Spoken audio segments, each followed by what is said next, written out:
Hey sis, welcome back to my channel. My name is Olaitan and this is DEARLULEBI, where I talk about all things fashion, motherhood, lifestyle, and everything in between as we navigate postpartum life together.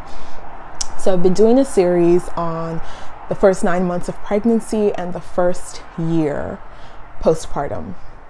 So I wanted to talk today about the first trimester, and we'll just be continuing on the series like that. So let's get straight into it. By the way, if you're new here, please subscribe so you don't miss any video in the series, and I'll be sharing mostly my experience.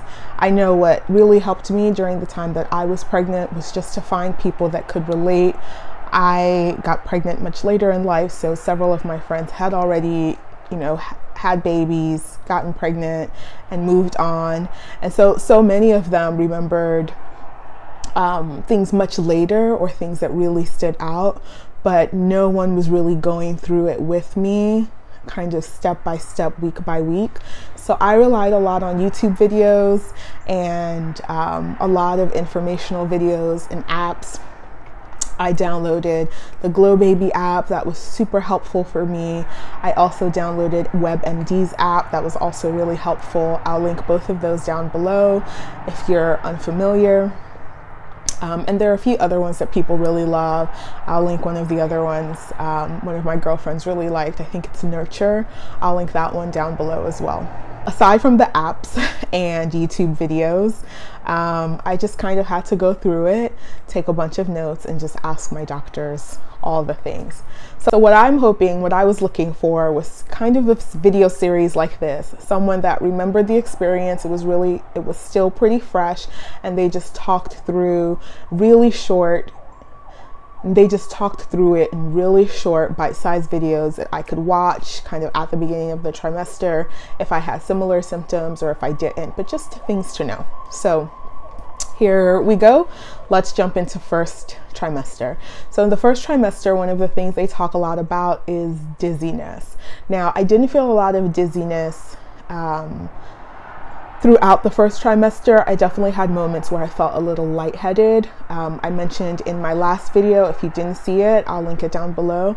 But in my last video, I mentioned that I had been working out a lot leading up to pregnancy. So I was really just trying to stay healthy, stay in shape, manage just other things going on with my body as I age, such as my blood pressure, and just really keep on top of those things. I was living in Nigeria at the time, and so I would just walk around my estate for like an hour a day or so. And I was really trying to be quite diligent about it. If you hear a whining, a crying, a moaning, that's my baby. Please bear with us. I'll usually try to cut the video and continue recording after I've tended to him. But just in case you hear him in the background, that's what's going on. Anyhow, I think what I noticed quickly was that I had the shortness of breath.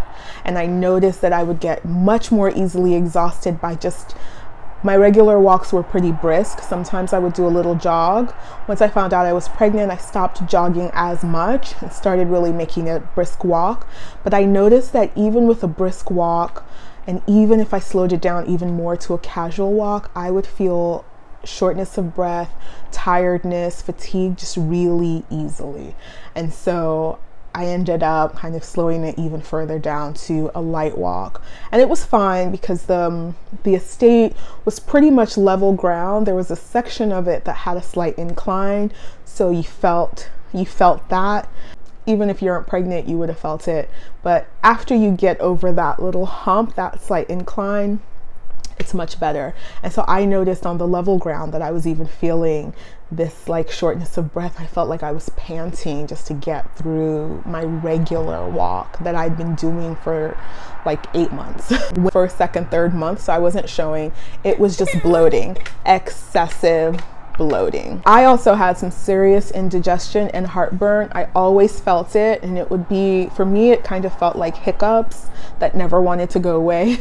So another thing that was persisting, and they would kind of just always be there, especially after I ate, spicy foods or foods with a lot of tomatoes, which, if you know anything about Nigerian cuisine or a lot of African cuisines, there are a lot of tomatoes used, lots of pepper, lots of spices. So I definitely felt that a lot. A lot of nightshade fruit vegetables really kind of gave me that indigestion and heartburn feeling, which is really exciting when you think about what's happening and you connect with that while you're cramping. Sometimes they can be really intense and you can feel like in the first trimester they can be intense. In the second trimester, for me, they definitely got more intense at times, and I definitely was really concerned. So I would talk to my OB about that. So another thing that you might notice is some thick white vaginal discharge. I know it seems like TMI, but look, when it's happening to you and your doctor's not available and your girlfriends are like, girl, I can't remember what happened, it's good to have somebody who briefed you and prepared you briefly for it. So look, if you get some thick vaginal discharge, don't be alarmed. It is perfectly normal. If it's continuous, talk to your doctor. But I had that. I, listened to videos of other women that had it. Nothing to be worried about. But again, if you're concerned, talk to your doctor. I started going to my wellness visits and checking up with my OB and just asking as many questions as I could. I can have a hypochondriac, alarmist personality. So, needless to say, my doctor probably had her handful. I had so many questions at all times, and I'll share, more of those as we go along, but just come prepared. Learn as much as you can, watch all the videos that you can, just ask questions. I think another thing, especially if you're first generation immigrant, I speak mostly to Africans because I'm a first generation African immigrant living in America. But I think it applies in a lot of ways to just first gen from any country. There are a lot of cultural considerations, there are a lot of traditions, there are a lot of superstitions. And so sometimes there's no harm in your family members, extended family members, telling you, oh, don't do this, don't do that, try to add this, put this in there, add, drink agbo at this time, have some palm oil at that time, drink this herbal mix at this time, mix this and mash that at this time. Look up the ingredients, talk to your doctor, be careful. Don't put your baby's health or your health at risk at any point in time. Don't be afraid. Sometimes our cultures can be really intense and people can be very assertive, borderline aggressive. Don't give in to the pressure. Do what's best for you and your baby. This will be a running theme throughout my videos because I think that's just one of the things that's so important. And I heard so many, and I was living in Nigeria at the time, as I mentioned. So I just heard so many of these suggestions and superstitions that maybe if I was more weak-willed or more impressionable, I would have given in. But I'm, all about my research extensively. So it was easier for me to debunk some of those suggestions, some of the myths that were also being pushed upon me that people believe like tooth and nail. They hold on to it. And just to be able to have some facts as ammo and to also stay prayed up, stay prayerful at all times as well. Pray for yourself, pray for your unborn child, pray for your child after they're born. Get in the habit of it because there will be so many things that'll come your way, and just trying to navigate through all of it, all of the suggestions, all of the recommendations, what everyone thinks you should do when it comes to how you raise your child, what you give them to eat, how you feed them, whether it's breastfeeding or formula or, a mixture of both. Just whatever it is that you do, there will be so many tips. Even the tips that I'm giving you, suggestions that I'm sharing, it's really just my experience. This is not Bible. So please remember that.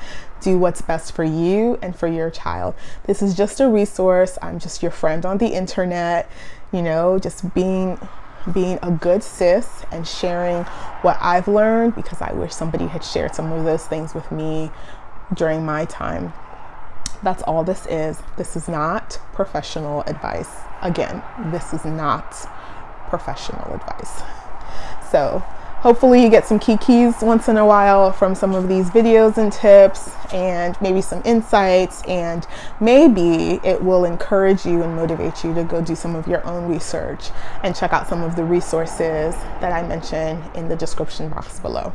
Anyhow, that's it for first trimester.